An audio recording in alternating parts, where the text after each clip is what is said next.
ஹிட்லரை பற்றி 99% பேர் அறிந்திராத ஒரு சில முக்கியமான இன்ஃபர்மேஷன்ஸை நம்ம இந்த வீடியோவில் முழுக்க வந்து பார்க்க போகிறோம். ஹிட்லர் வந்து ஜெர்மனில் தான் வந்து ஆட்சி பண்ணிட்டு வந்து இருந்திருக்காங்க. ஜெர்மனில் அவர் பிறக்கவில்லை. அவர் பிறந்த ஊர் வந்து ஆஸ்திரியா. ரெண்டாவது முக்கியமான விஷயம், அவர் ஹிட்லர் வந்து பார்த்தோம்னாக்கா கலைஞராக ஆசைப்பட்டவர்.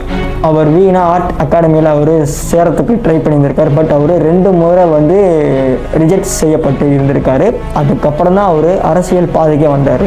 மூணாவது முக்கியமான விஷயங்கள் என்னன்னா, the magazine persons of the year 1938.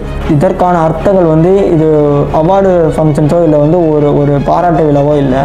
அந்த வருஷத்தோட உலகிலேயே மிக அதிகமாக பாதிக்கப்பட்ட நபர் என்பதற்காக ஒரு சுட்டி காட்டப்பட்டுள்ள ஒரு சர்டிஃபிகேட். மூணாவது முக்கியமான விஷயம், அவர் ஆன்டி ஸ்மோக்கிங் கேம்பெயின் அவர் ஆரம்பிச்சிருக்காரு. நாஜி ஆட்சி காலத்தில் ஸ்மோக்கிங் பண்ணதுனால இவர் எதிர்ப்பு பிரச்சாரம் பண்ணியிருக்காரு. இதை பண்ண ஹிட்லர் ரொம்ப நல்லவரான்னு கேட்டிங்கன்னா இல்லை.